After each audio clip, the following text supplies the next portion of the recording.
we turn our attention to Media Watch with you. Emma James, welcome to the set. You've been casting an eye over reactions to the latest twist in the burkini ban madness. It is madness that is consuming France for the last few weeks. I know, it seems like we've been talking about nothing but the burkini, but it is something that has really gained international attention. And the mixed reactions continue today after that court ruling that the ban in Villeneuve-Loubet was clearly illegal, as the Conseil d'État put it. This kind of Twitter reaction is fairly typical. Cheers to you fascists, they say in this one, with an image of Leonardo DiCaprio raising a champagne glass, clearly somebody very happy that the burkini ban has been suspended by the court. Elsewhere, of course, very different reactions on the far right. This one, Nicolas Dupont-Aignan, is a politician from the Debout la République party, fairly little known outside of France. He's I think it's far right. Yeah, Stand Up the Republic is what it means in English. He is going to be contesting the presidency in 2017. And what he says is that if we accept the burkini today, then we will end up with Sharia law tomorrow. His fairly extreme views prompting lots of responses like this one. If we accept policies without brains today, oh, well, that's what we have already, says this Twitter user. Around the world, cartoonists have been really mocking France for this, and I think quite baffled as to quite what it is that's going on. This from the London Times newspaper, where you see the police ripping the clothing from Lady Liberty. She's a recurring theme in lots and lots of cartoons out there in the world today. This from a Bangkok artist, Lady Liberty coshing a Muslim woman in a burkini over the head with the flame there. This is a kind of a reworking of the Statue of Liberty. Saw that one, I like it. Absolutely. Apparently the French police were around, says this Twitter user.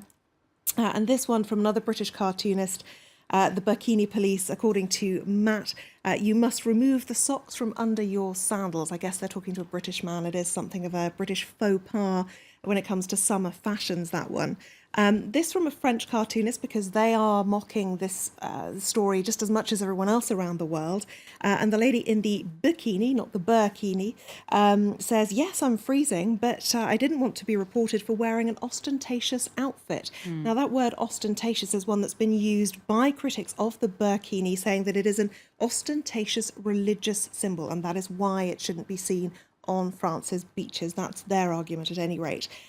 So there is plenty of fodder for many jokes and cartoons, but a lot of people seriously upset about the ruling that has been made today. This one from Antoine Barreto. He describes himself as a nationalist, not a racist. He says, thanks to the Conseil d'État for proving the powerlessness of the French Republic to oppose Islamization. And another tweet on a similar theme, again, the idea that Sharia law could be next. The next stage will be men and women being separated on the beach, then it'll be Sharia. What about the women in all of this, the ones who are the most in the line of fire, shall we say, or the most the ones who have the most at stake in this? What about women's rights? Yes, it is an interesting question, and it is one that seems to be confusing people a little. No one's quite sure which side of the feminist fence they should be on. Which is the greater affront to a women's freedom, being told to cover up to conform with their religion, or being told that they're not allowed to cover up. And it does seem to have divided opinion among women and people who campaign for women's rights. It's quite interesting to see. Now, this Twitter user has reacted by saying, a big thank you to those who've liberated women by allowing them to swim hiding their impure bodies. A very sarcastic reaction there. J.K. Rowling, the author of the Harry Potter books, of course, has weighed into this one too. She says, Nicolas Sarkozy calls the burkini a provocation. Whether women cover or uncover their bodies, it seems we're always asking for it. And the I newspaper has a very interesting article on this one. They've spoken to an Iranian woman who is an activist for women's rights and who left Iran because she was persecuted, has never worn the veil since leaving Iran. She now lives in Belgium. And what Daria Safai says, or what she asks, is why are these women always choosing Islamic values over European ones? Because we're European now too, if we're living in Europe. She says wearing the veil is not a free choice, it is indoctrination. They grow up in a society where women learn to be subjugated, like we put a collar on a dog, and they learn to obey us.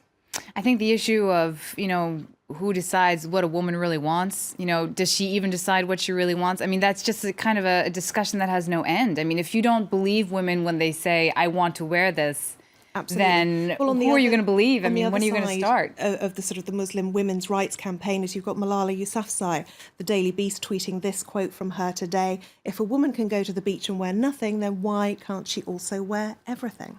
Right. It's a contentious issue there. And then one quick word on the future of this burkini madness, as you called it. It's not going to end anytime soon. Manuel Valls, the Prime Minister, who's been calling for this all along, has said this is not the end of the debate. He's written a very long post on Facebook talking about how this will continue. The mayor of Villeneuve-Loubet, it was the decision based on that town alone today, says that far from pacifying anyone, this will serve only to heighten tensions. And lots of mayors in other towns, because I think it's around 30 now in France that have banned the burkini, have said they are going to continue to uphold that ban. This is a tweet from Corsica, which is one of the areas where it was banned. The revolution has started, they say, because the mayor in Corsica says there's no way he's going to give up on it. And just very quickly, this cartoon is pointing out that really the right-leaning Nicolas Sarkozy and the far-right Marine Le Pen are now becoming so much like one another that they are merging into the same creature. Yeah, it's got a Dragon Ball Z vibe to it, doesn't it? Thank you so much, Emma James with MediaWatch.